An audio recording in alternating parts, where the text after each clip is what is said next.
அனைவருக்கும் வணக்கம். நம்ம இந்த வீடியோவில் என்ன பார்க்க போகிறோம்னு பார்த்தீங்கன்னா, நம்ம 50 டேஸ் ஸ்டடி பிளானில் டெஸ்ட் 40யோட கரண்ட் அஃபேர்ஸ் நம்ம டிசம்பர் டு ஏப்ரல் மந்த் வரைக்கும் கொடுத்துருந்தோம்ப்பா. அதோட ஆன்சர் எக்ஸ்ப்ளனேஷன் தான் இந்த வீடியோவில் பார்க்க போகிறோம். வாங்க வீடியோக்குள்ளே போகலாம். ஃபஸ்ட்டு கொஸ்டின் பாருங்கள். தவறானவற்றை தேர்ந்தெடு. 2023 உலக அளவில் மிக மோசமான காற்று மாசுபாடில் இந்தியாவோட இடம் என்னன்னு பார்த்தீங்கன்னா 3. சுவிட்சர்லாந்தின் ஐக்யூ ஏர் அப்படிங்கிற அமைப்பு தான் இதை வெளியிடுறாங்க. மிக மோசமான காற்று மாசு நிலவும் உலகின் 50 நகரங்களில் இந்தியாவிலேருந்து மட்டுமே 42 நகரங்கள் இடம் பிடிச்சிருக்கு அப்படின்னு சொல்லியிருக்காங்க. இந்த 3 சென்டென்ஸ்லையும் தவறானது எதுன்னு பார்த்தீங்கன்னா தவறு ஏதும் இல்லை அப்படிங்கிறதான் நமக்கு கரெக்டாக ஆன்சர்ப்பா. ஏன்னா 3மே சரியாக தான் இருக்குது. உலக அளவில் மிக மோசமான காற்று மாசுபாட்டில் 2023 இந்தியாவின் இடம் 3rd பிளேஸு. இதை சுவிட்சர்லாந்தில் ஐக்யூ ஏர் அப்படிங்கிற அமைப்பு தான் வெளியிடுறாங்க. அவங்க வெளியிட்ட மோசமான காற்று மாசு நிலவும்ல உலகில் 50 நகரங்களில் இந்தியா 42 நகரங்கள் அதில் இடம் பிடிச்சிருக்கு அப்படின்னு சொல்லியிருக்காங்க. நெக்ஸ்ட் பாருங்கள். தமிழகத்தில் மாற்றுத்திறனாளிகளுக்கான முதல் சேவை வாகனத்தின் பெயர் என்னன்னு பார்த்தீங்கன்னா விழுதுகள் அப்படிங்கிறதான்ப்பா சரியான ஆன்சர். மாற்றுத்திறனாளிகளுக்கான முதல் சேவை மைய வாகனத்தை ஃபஸ்ட்டு நம்ம தமிழ்நாடு கவர்மெண்ட் தான் திறந்திருக்காங்க. நெக்ஸ்ட் கொஸ்டின் பாருங்கள். ராக்போல்ட் தொழில்நுட்பம் எதனுடன் தொடர்புடையது அப்படின்னு பார்த்தீங்கன்னா நிலச்சரிவோட தொடர்புடையதான்ப்பா இந்த ராக்போல்ட் அப்படிங்கிற தொழில்நுட்பம். இதை ஆஸ்திரேலியாவிலேருந்து வாங்கியிருப்பாங்க. நம்ம உத்தரகாண்ட் மாநிலத்தில் பார்த்திங்கன்னா அடிக்கடி நிலச்சரிவு ஏற்படுது இல்லைங்களா, அதை சரி பண்ணுறதுக்காக தான் இது வாங்கியிருக்காங்க.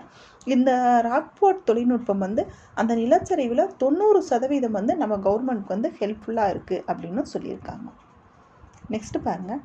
தவறானவற்றை தேர்ந்தெடுக்க சொல்லியிருக்காங்க. உலக அளவில் அதிக ஆராய்ச்சி இதழ்களை வெளியிடும் நாடுகளின் பட்டியலில் இந்தியா எத்தனாவது இடத்துலன்னு பார்த்தீங்கன்னா 3வது இடம். ஆங்காங்கே தனித்திருக்கும் ஆய்வு இதழ்களை ஒன்றிணைக்கும் தளமாக ஒரே நாடு ஒரே சந்தா திட்டம் இருக்குது. நெக்ஸ்ட்டு 2025 ஜனவரி மாதம் முதல் 3 ஆண்டுகளுக்கு நடைமுறைப்படுத்தப்படுகிறது. இதை 6500 கோடி ஒதுக்கீடு பண்ணியிருக்காங்க அப்படின்னு சொல்கிறாங்க. இது ராங்ப்பா. இப்போ இதில் first one A and B தான் கரெக்டு. ஏன்னா உலக அளவில் அதிக ஆராய்ச்சி நிறுவன இதழ்களை வெளியிடும் நாடுகள் இந்தியா 3rd பிளேஸில் தான் இருக்குது. இவங்க என்ன மாதிரி பண்ணுறாங்க அப்படின்னா அங்கங்கே தனித்தனியாக ஆய்வு இதழ்கள் இருக்கும் இல்லைங்களா, அதை எல்லாத்தையும் ஒன்றா சேர்த்து ஒரே தளமாக எதில் கொண்டு வந்திருக்காங்கன்னா ஒரே சந்தா திட்டம் அப்படிங்கிறது கீழே கொண்டு வந்திருக்காங்க. 3 ஆண்டுகளுக்கு நடைமுறைப்படுத்தியது சரிதான்ப்பா. அமௌண்ட் 6500 கோடி கிடையாது. சரிங்களா. நெக்ஸ்ட்டு பாருங்கள்.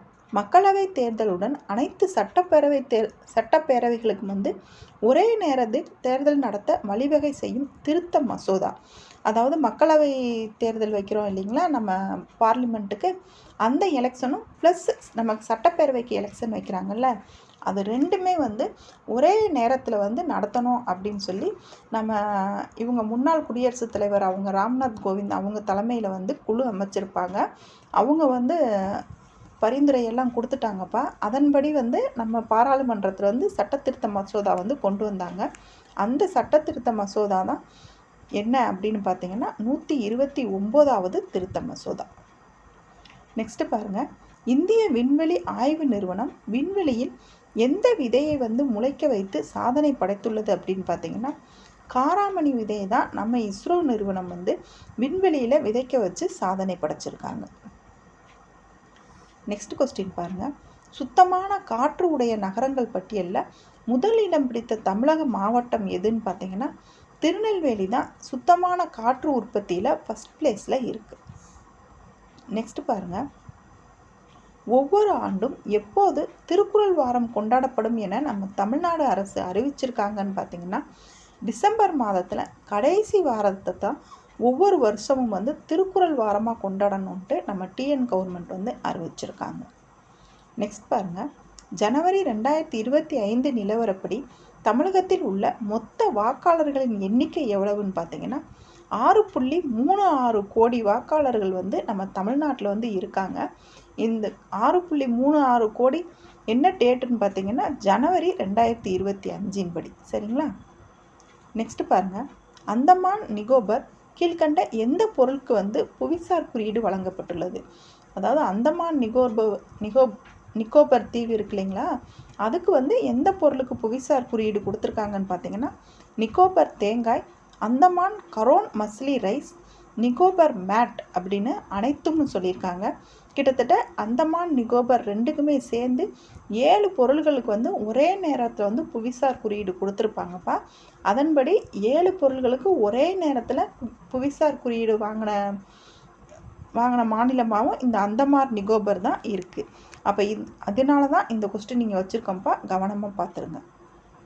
நெக்ஸ்ட்டு பாருங்கள், பொறுத்துக. சிறந்த இந்திய விளையாட்டு வீராங்கனை விருது வந்து யாருக்கு கொடுத்தாங்க அப்படின்னு பார்த்தீங்கன்னா மனு பார்க்கர் அவர்களுக்கு தான் சிறந்த இந்திய விளையாட்டு வீராங்கனைக்கான விருது கொடுத்துருக்காங்க.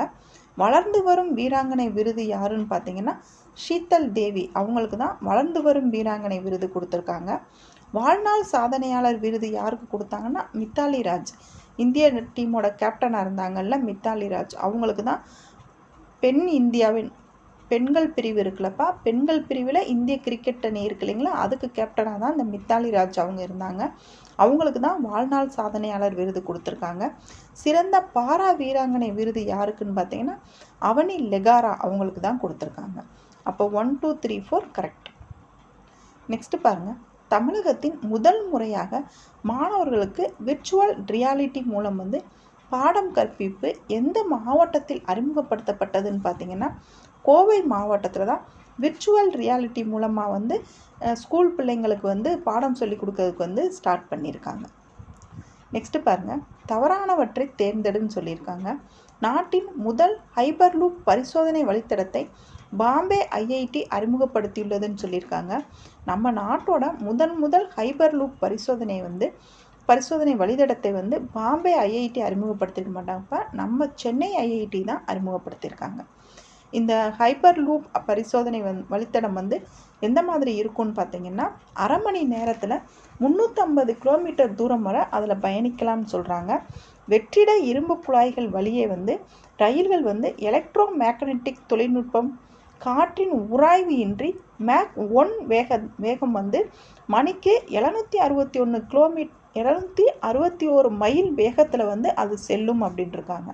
இந்த ஹைப்பர் லூப் அப்படிங்கிறது வந்து மேக் 1 வேகத்துக்கு வந்து மணிக்கு வந்து 761 மைல் வேகத்தில் செல்லும் சொல்லியிருக்காங்க. இதை கவனமாக பார்த்துக்கோங்கப்பா. அரை மணி நேரத்தில் 350 கிலோமீட்டர் தூரம் வரை பயணிக்கலாம்னு சொல்லியிருக்காங்க. நெக்ஸ்ட்டு சரியானதை வந்து தேர்ந்தெடுக்க சொல்லியிருக்காங்க. இந்திய எரிசக்தி வாரம் 2025 என்னும் சர்வதேச கண்காட்சி கருத்தரங்கம் வந்து எங்கே நடைபெற்றதுன்னா டெல்லி அப்படின்னு சொல்லியிருக்காங்க. நெக்ஸ்ட்டு 2030ஆம் ஆண்டுக்குள் 500 ஜிகாவாட் புதுப்பிக்கத்தக்க எரிசக்தி உற்பத்தி திறன் என்ற இலக்கு வந்து நிர்ணயிக்கப்பட்டுள்ளது. ஆண்டுதோறும் 50 லட்சம் டன் பசுமை ஹைட்ரஜன் உற்பத்தி, இந்திய ரயில்வேயில் கரிய அமில வாயு உமிழ்வை இல்லாத நிலை அடைதல் உள்ளிட்ட இலக்குகள் வந்து எட்டப்படும் அப்படின்னு சொல்லியிருக்காங்க. இதில் வந்து அனைத்தும் சரி அப்படிங்கிறதான்ப்பா கரெக்டான ஆன்சர். இப்போ நமக்கு 2025 சர்வதேச கண்காட்சி கருத்தரங்கம் வந்து எரிசக்தி சார்பாக வந்து டெல்லியில் தான்ப்பா நடந்துச்சு. அதில் தான் வந்து இந்த விஷயங்கள்லாம் பேசியிருக்காங்க. என்ன மாதிரின்னு பார்த்தீங்கன்னா 2030க்குள்ளே வந்து 500 ஜிகாவாட் புதுப்பிக்கத்தக்க எரிசக்தி உற்பத்தி திறன் அப்படின்னு இலக்கு நிர்ணயிச்சிருக்காங்க. நெக்ஸ்ட் அவங்க அதில் என்ன பேசினாங்கன்னு பார்த்தீங்கன்னா அந்த கரிய அமில வாயு உமிழ்வு இருக்குது இல்லைங்களா, ட்ரெயின் வந்து அந்த கருப்பு புகையிடு இல்லைங்களா, அது இல்லாத நிலையை அடையணும் அப்படின்னு இலக்கு வச்சுருக்காங்க. அது போக ஆண்டுதோறும் வந்து 50 லட்சம் டன் பசுமை ஹைட்ரஜன் வந்து உற்பத்தியும் பண்ணணும் அப்படின்னு சொல்லியும் அவங்க வந்து இலக்கு நிர்ணயிச்சிருக்காங்க. அப்போ இந்த கொஸ்டினை பொறுத்த வரைக்கும் அனைத்தும் சரிங்கிறது தான் கரெக்டான ஆன்சர். நெக்ஸ்ட்டு பாருங்கள், தேசிய பழங்குடியினர் திருவிழாவான ஆதி மகோத்சவ் 2025 எங்கே நடைபெற்றதுன்னு பார்த்தீங்கன்னா டெல்லியில் தான்ப்பா நடைபெற்றுச்சு. இந்த பழங்குடியினர் அப்படிங்கும்போது நம்ம கிழக்கு பக்கம் போயிடக்கூடாது. இந்த ஆதி மகோத்சவ் அப்படிங்கிறது டெல்லியில் தான் நடைபெற்றது. நெக்ஸ்ட்டு பாருங்கள், சிவகலை அப்படிங்கும்போது நமக்கு புவிசார் குறியீடு பெற்ற மாவட்டங்கள்ப்பா. சிவகலைங்கிறது நெல், கொடும்பாளூர் அப்படிங்கிறது ஊசி வட்டக்கல், வெம்பக்கோட்டைங்கிறது சங்குப்பதக்கம். அகழ்வாராய்ச்சி மூலமாக எந்தெந்த ஊரில் என்னென்ன கண்டுபிடிச்சிருக்காங்க அப்படிங்கிறத பற்றி தான்ப்பா இது கொஸ்டின். சிவகலை அப்படிங்கிற மாவட்டத்தில் நெல் இருந்ததுக்கான ஆராய்ச்சி கண்டுபிடிச்சிருக்காங்க. கொடும்பலூரில் ஊசி வட்டக்கல், வெம்பக்கோட்டையில் சங்குப்பதக்கம். சங்குப்பதக்கம் இந்தியாவிலேயே ஃபஸ்ட்டு வெம்பக்கோட்டையில் தான்ப்பா கண்டுபிடிச்சிருக்காங்க. அது விருதுநகர் மாவட்டத்தில் இருக்குது. சரிங்களா? நெக்ஸ்ட் பாருங்கள், உலகின் பரபரப்பான முதல் 10 விமான நிலையங்கள் பட்டியலில் இடம்பெற்ற இந்திய விமான நிலையம் எதுன்னு பார்த்தீங்கன்னா இந்திரா காந்தி சர்வதேச விமான நிலையம் தான். உலகில் இருக்க பரபரப்பான விமான நிலையங்களில் 10 விமான நிலையங்கள் பட்டியலில் இடம்பெற்றிருக்கு. இது டெல்லியில் இருக்குது. சரிங்களா? நெக்ஸ்ட் பாருங்கள், இந்தியாவின் முதல் பெண் மத்திய சட்ட செயலாளராக நியமிக்கப்பட்டுள்ளவர் யார் அப்படின்னு பார்த்தீங்கன்னா அஞ்சுரதி ராணா. அவங்க தான் நம்ம இந்தியாவிலேயே ஃபஸ்ட்டு முதல் மத்திய சட்ட செயலாளராக நியமிக்கப்பட்டிருக்காங்க. நெக்ஸ்ட் பாருங்கள், தமிழ்நாட்டில் உள்ள பல்லுயிர் பாரம்பரிய தலங்களின் எண்ணிக்கை எத்தனைன்னு பார்த்தீங்கன்னா 2. நம்ம தமிழ்நாட்டில் 2 பல்லுயிர் பாரம்பரிய தலம் தான்ப்பா இருக்குது. அது ஒன்று அரிட்டாப்பட்டி, இன்னொன்று என்னன்னு கமெண்ட் பண்ணுங்கள்.